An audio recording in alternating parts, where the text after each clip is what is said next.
8월 14일 오늘 만나 성경 말씀은 스가랴 8장 14절에서 17절 말씀입니다.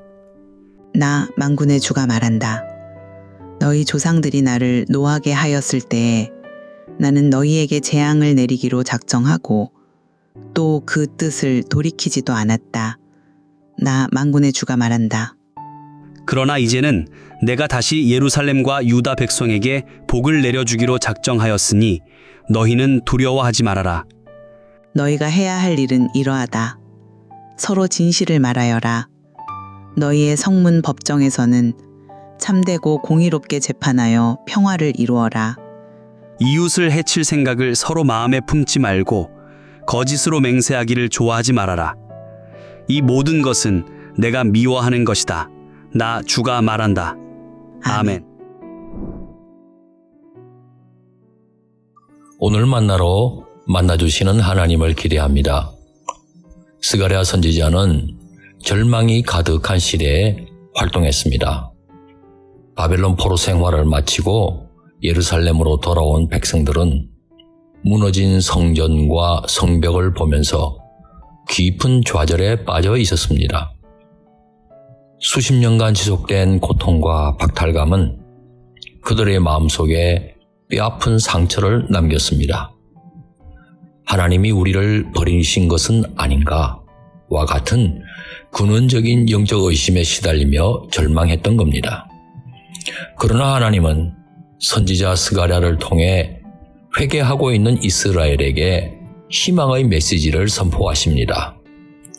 과거와 달리 복을 약속하십니다. 먼저 하나님께서는 이스라엘을 어떻게 대하실지를 알려주십니다. 14절과 15절입니다. 나 만군의 주가 말한다. 너희 조상들이 나를 노하게 하였을 때에 나는 너희에게 재앙을 내리기로 작정하고 또 그 뜻을 돌이키지도 않았다. 나 만군의 주가 말한다. 그러나 이제는 내가 다시 예루살렘과 유다 백성에게 복을 내려주기로 작정하였으니 너희는 두려워하지 말아라. 과거에는 하나님께서 불순종하는 당신의 백성을 향해 진노하셨습니다. 그러나 이제는 긍휼과 은혜를 베풀겠다고 하십니다. 변덕을 부리시는 것이 아닙니다. 회개하고 하나님께 돌아온 백성을 그 넓은 품으로 받아주시고 진심으로 사랑해 주시겠다는 의미입니다. 하나님께서 당신의 백성을 향해 갖고 계시는 원마음은 사랑이십니다. 우리 역시 절망의 늪에 빠져 있을 때는 과거의 실패에 갇혀버리기 쉽습니다. 하지만 우리 자신을 성찰하고 회개하는 가운데 은혜 베풀어 주시는 하나님께 시선을 고정한다면 희망이 밝아오는 것을 목격할 것입니다. 선하신 하나님께서는 뜻밖의 희망도 얼마든지 주실 수 있기 때문입니다. 또한 하나님께서 우리에게 무엇을 요구하시는지도 명심해야 하겠습니다. 하나님께서는 진실과 평화의 자세를 우리에게 요구하십니다. 16절 너희가 해야 할 일은 이러하다. 서로 진실을 말하여라. 너희의 성문 법정에서는 참되고 공의롭게 재판하여 평화를 이루어라. 진실 없는 평화는 위장 평화입니다. 평화 없이 주장하는 진실은 폭력이 될 수도 있습니다. 진실과 평화를 추구하는 것은 절망의 세상 땅에 하나님 나라의 가치를 심는 행위라고 할 수 있습니다.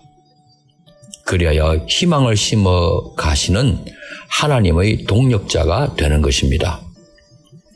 우리가 절망 중에도 하나님 말씀을 붙들고 진실하게 이웃을 대하고 서로 평화롭게 지낼 때 희망을 창조해 가시는 우리 하나님의 통로가 될 것입니다. 끝으로 약속의 말씀에 뿌리 내린 믿음으로 앞당겨 기뻐하는 삶도 중요하겠습니다. 하나님께서는 19절을 통해 말씀하십니다. 넷째 달의 금식일과 다섯째 달의 금식일과 일곱째 달의 금식일과 열째 달의 금식일이 바뀌어서 유다 백성에게 기쁘고 즐겁고 유쾌한 절기가 될 것이다. 너희는 마땅히 성실을 사랑하고 평화를 사랑해야 한다. 이스라엘 백성들은 바벨론 포로기 동안에 여러 달에 걸쳐 슬픔과 절망에 빠진 채 금식일을 지키곤 했습니다. 그런데 그 금식일들이 기쁨과 즐거움의 절기가 될 거라고 하십니다.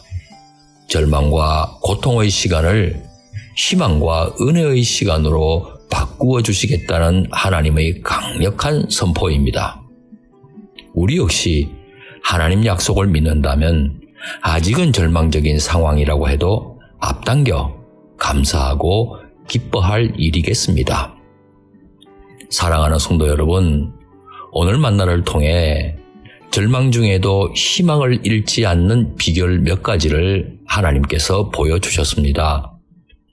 과거의 절망에 갇히지 않고 하나님의 선하심을 신뢰하고 진실과 평화를 삶의 태도로 삼으며 하나님의 약속을 굳게 붙잡고 기쁨과 즐거움을 회복하는 것입니다. 그리 되면 주변 사람들은 우리를 보면서 과연 하나님께서 우리와 함께 하신다는 사실을 목격하게 될 것입니다. 절망의 순간에도 오늘 말씀에 나타난 비결을 붙들고 하나님께서 주시는 참된 희망을 누리시는 높은 더 성도님 되시기를 축원합니다. 기도하시겠습니다. 우리의 예상이나 전망을 뛰어넘어 얼마든지 역사하시는 하나님, 참된 희망은 하나님으로부터 온다는 사실을 믿습니다. 하나님을 바라보며 하나님의 은혜에 기대어 살도록 도와주옵소서. 귀하신 예수님의 이름으로 기도하옵나이다. 아멘. 이제 두 가지 제목으로 기도하겠습니다. 먼저 하나님 말씀을 기억하며 기도하겠습니다. 절망 중에도 포기하지 않고 모든 것을 뛰어넘어 역사하실 수 있는 하나님을 바라보며 하나님과 동행하게 하옵소서. 둘째, 사회 선교를 위해 기도하겠습니다. 대한민국 사회의 구석구석에서 작동하고 있는 악한 가치관들로 인해 절망하지 않고 성경적인 가치관을 살아내는 가운데 하나님 나라가 임하는 희망을 품게 하옵소서. 이 제목으로 기도하신 후에 개인 기도 하시겠습니다.